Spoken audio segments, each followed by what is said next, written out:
Good morning. Today I am going to discuss about D block elements.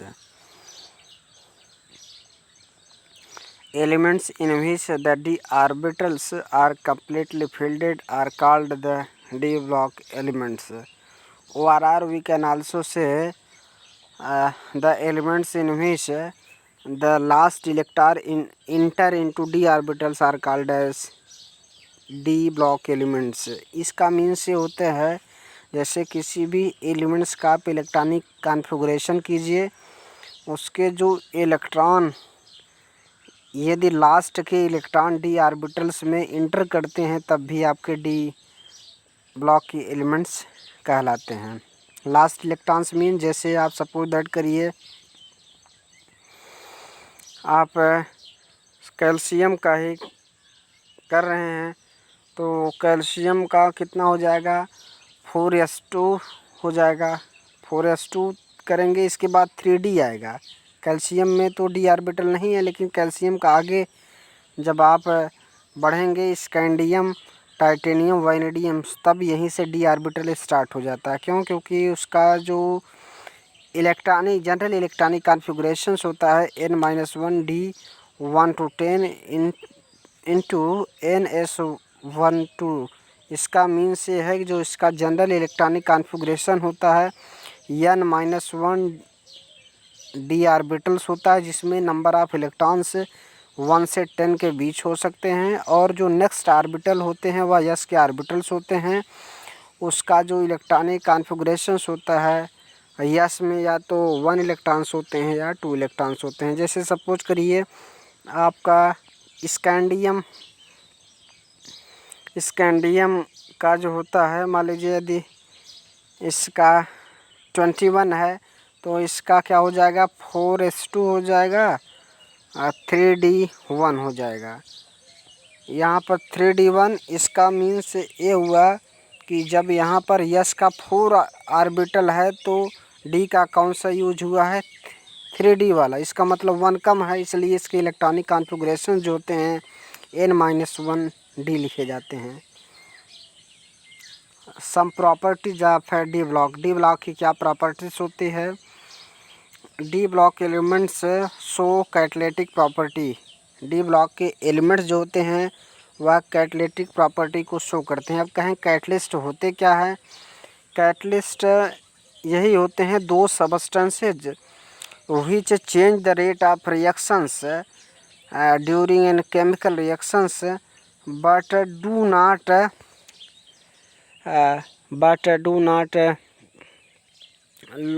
lose our amounts are called as catalyst। इसका means ये होता है कि catalyst वही होते हैं जो केमिकल रिएक्शंस में पार्टिसिपेट करते हैं, केमिकल रिएक्शन के रेट ऑफ रिएक्शन को इंक्रीज करते हैं, डिक्रीज भी करते हैं, लेकिन वह खर्च नहीं होते हैं।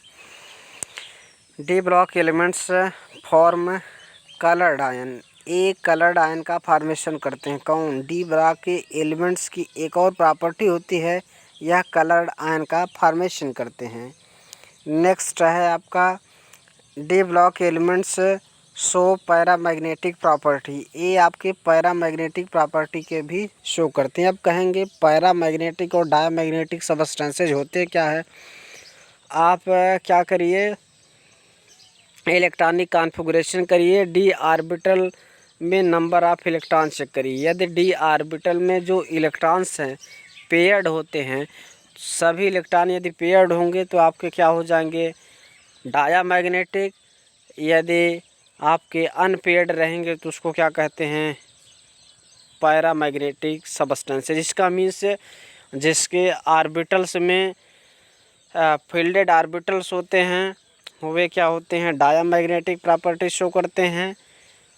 जिसके पास अनपेयर्ड इलेक्ट्रॉन्स होते हैं वह पैरामैग्नेटिक शो करते हैं। और डी ब्लॉक की नेक्स्ट प्रॉपर्टी होती है दे फॉर्म कॉम्प्लेक्सेज। ये कॉम्प्लेक्स का फॉर्मेशन करते हैं। They are often referred as transition metal as they are placed between metal and non-metal and also due to their characteristic features। यहाँ पर जो डी ब्लॉक के एलिमेंट्स होते हैं इसको ट्रांजिशन मेटल के नाम से भी जाना जाता है। यह पीरियाडिक टेबल में मेटल और नॉन मेटल के बीच में पाया जाता है। और जानते रहिएगा जो भी डी ब्लॉक की एलिमेंट्स होते हैं वह वेरिएबल बैलेंसी को रिप्रेजेंट करते हैं। इसका मीन्स तो इसकी कभी बैलेंसी जैसे 1 हो गई तो कभी 2 होगा, तो इसका कुल मिलाकर के बैलेंसी फिक्स नहीं होता। जैसे आपका आयरन है, आयरन की बैलेंसी या फिर 2+ भी होती है, +3 भी होती है। नेक्स्ट आपका F block. Elements in which the F orbitals is completely filled are called the F block elements. F block के एलिमेंट्स ऐसे एलिमेंट्स होते हैं जिसके ऑर्बिटल क्या होते हैं, एफ ऑर्बिटल फील्डेड होते हैं, उसी को एफ ब्लॉक के एलिमेंट्स कहते हैं। इसके जो जनरल इलेक्ट्रॉनिक कॉन्फ़िगरेशन होते हैं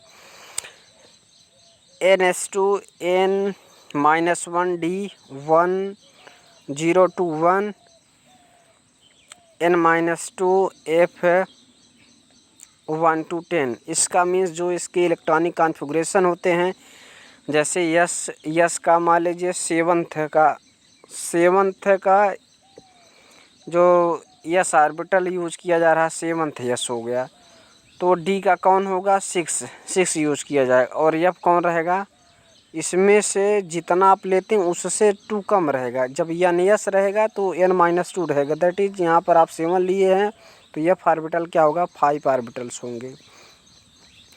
inner transition metals are known as F block elements. Inner F block elements जितने भी होते हैं वे सभी एफ ब्लॉक के एलिमेंट्स होते हैं। They have incomplete D orbital electronic configuration in their normal state and in their oxidation state. They have incomplete D orbitals. इसके पास जो होते हैं इनकम्प्लीट डी ऑर्बिटल्स होते हैं। इलेक्ट्रॉनिक कॉन्फ़िगरेशन जब करते हैं in their normal state and in their oxidation state. यहाँ पर नॉर्मल स्टेट पर इसकी ऑक्सीडेशन नंबर में कोई इंटरफेयर नहीं होता है। They are generally radioactive. ये एफ ब्लॉक एलिमेंट्स होते हैं वह जनरली रेडियो एक्टिव नेचर के होते हैं। अब कहेंगे रेडियो एक्टिव क्या होते हैं। रेडियो एक्टिव सबस्टेंसेज वही होते हैं कि जो अल्फ़ा और बीटा और गामा रेस का जो है रिमूव करते हैं। अल्फ़ा बीटा गामा आपने पढ़ा होगा कि यदि किसी भी एलिमेंट से अल्फ़ा पार्टिकल का रिमूवल होता है तो उसके एटॉमिक नंबर में 2 के, जबकि उसके मास नंबर में 4 की क्या हो जाती है, लेस कर देते हैं। जबकि यदि बीटा पार्टिकल का रिमूवल होता है तो उसमें 1 इलेक्ट्रॉन्स का और ऐड कर देते हैं, जबकि मास नंबर में कोई इंटरफेयर नहीं होता है। और जब किसी भी रेडियो एक्टिव सबस्टेंसेस से गामा रेस और मूव होती हैं तो उसमें कोई भी न ही उसके एटॉमिक नंबर में न ही मास नंबर में कोई भी इंटरफेयर नहीं होता है। Trends in physical property. इसके फिजिकल प्रॉपर्टीज में कैसा ट्रेंड्स होता है, वी विल बी स्टडिंग। हम इसमें जो कौन कौन से टॉपिक इस क्लास 11th में पढ़ेंगे। Atomic radius, ionic radius, ionisation enthalpy. Ionisation enthalpy को एक और नाम से जाना जाता है ionisation potential. Electron gain enthalpy, electronegativity, oxidation state, chemical reactivity. ये जितने भी टॉपिक्स हैं सभी का जो है डिस्कस किया जाएगा इस क्लास 11th में। फर्स्ट टॉपिक आप पढ़ेंगे atomic radius. The atomic size generally decreases across a period as for the elements of the second period. It is because within the period the outer electrons are in the same valence shell as the effective nuclear charge increases as the atomic number increases। यहाँ पर आपसे बताए गए हैं कि the atomic size generally decreases across period as the elements of second period. इसका means कहा गया है किसी भी पीरियाडिक टेबल में, जो मॉडर्न पीरियाडिक टेबल है आपके, उसमें जब आप पीरियड में लेफ़्ट टू राइट चलते हैं, जो अब कहेंगे पीरियड क्या होता है, जो आपकी हॉरिजॉन्टल लाइंस होती हैं वे पीरियड कहलाती हैं, जबकि जो वर्टिकल लाइंस होती हैं उसको क्या कहते हैं, ग्रुप कहते हैं। तो पीरियड में लेफ़्ट से राइट जाएंगे तो उसके एटॉमिक नंबर तो इंक्रीज करते हैं, लेकिन एटॉमिक रेडियस डिक्रीज करते हैं। क्यों? क्योंकि इफ़ेक्टिव न्यूक्लियर चार्ज की वैल्यू इंक्रीज करते हैं। अब आप कहेंगे इफ़ेक्टिव न्यूक्लियर चार्ज क्या है। यहाँ पर जैसे सपोज करिए कि आप लिथियम ले लीजिए और बेरिलियम ले लीजिए। लिथियम का जो इलेक्ट्रॉनिक कॉन्फ़िगरेशन करेंगे 2 1 होगा, बेरिलियम का क्या होगा 2 और 2। इट्स मीन बेरिलियम के आउटर मोस्ट में जो नंबर ऑफ इलेक्ट्रॉन्स होंगे क्या होगा 2 होगा। लिथियम में कितना होगा, लिथियम में 1 होगा इलेक्ट्रॉन्स। अब यहाँ पर न्यूक्लियस और आउटर मोस्ट ऑर्बिट्स के बीच में एक फोर्स ऑफ अट्रैक्शन एक्ट करता है। आप इसी को क्या कहते हैं, effective nuclear charge. It's mean the force of attraction between nucleus and outermost electrons increases in periodic table as we move from left to right. So the value of effective nuclear charge increases and the value of atomic radius decreases. इसका means ये है कि जिसके outer most orbits में ज़्यादा electrons होंगे और orbit का जो नंबर होगा सेम ही रहेगा। जैसे यहाँ लिथियम के आउटर मोस्ट ऑर्बिट्स में सेकंड ऑर्बिट्स में 1 इलेक्ट्रॉन है और लिथियम के आउटर मोस्ट ऑर्बिट्स में 2 इलेक्ट्रॉन्स है। और जैसे न्यूक्लियस और 1 इलेक्ट्रॉन के बीच में जो अट्रैक्टिव फोर्स होगा और बेरिलियम के न्यूक्लियस और आउटर मोस्ट में जो ऑर्बिट्स में इलेक्ट्रॉन्स है उसके बीच जब फोर्स लगेगा तो आप जानते हैं, क्या जानते हैं, आगे आपका कूलम्ब्स लॉ है क्लास 12 में फिजिक्स में। तो जो फोर्स अट्रैक्टिव फोर्स हो या रिपल्सिव फोर्स हो वह चार्ज के डायरेक्टली प्रोपोर्शनल होते हैं। जब चार्ज की वैल्यू इंक्रीज करेगी तो फोर्स की भी वैल्यू बढ़ेगी। इट्स मीन यहाँ पर number of electrons outer most orbits में इंक्रीज कर रहे हैं, जिसके कारण बेरिलियम की जो रेडियस होती है वह कम होती है लिथियम की कंपैरिजन में। क्यों? क्योंकि जब बेरिलियम की आउटर मोस्ट ऑर्बिट्स में 2 इलेक्ट्रॉन्स है और न्यूक्लियस में चार्ज है तो ये अट्रैक्ट करेंगे, इसकी जो रेडियस पहले की कंपैरिजन में कुछ कम हो जाती है, जबकि लिथियम में उतना अट्रैक्टिव फोर्स नहीं लग पाता है। It's mean we can say in periodic table as move from left to right then the atomic radius decreases because effective nuclear charge increases. This results in increased attraction between nucleus and the electrons. Atomic radius decreases from left to right. Principal quantum number increases.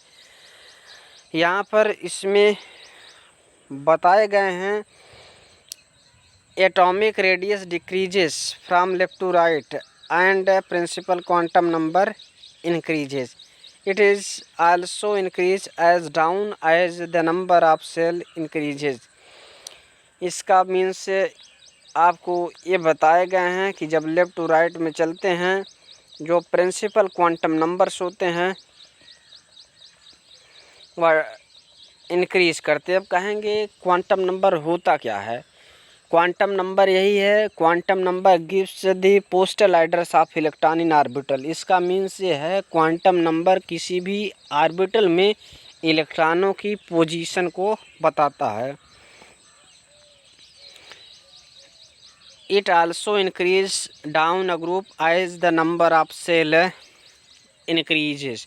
इसका means ये है periodic table में left to right चलेंगे तो atomic radius क्या होती है, decrease होती है, लेकिन ग्रुप में टॉप टू बॉटम चलेंगे उसकी एटॉमिक रेडियस इंक्रीज करती है, बिकॉज नंबर ऑफ सेल जो होते हैं वह इंक्रीज करते हैं।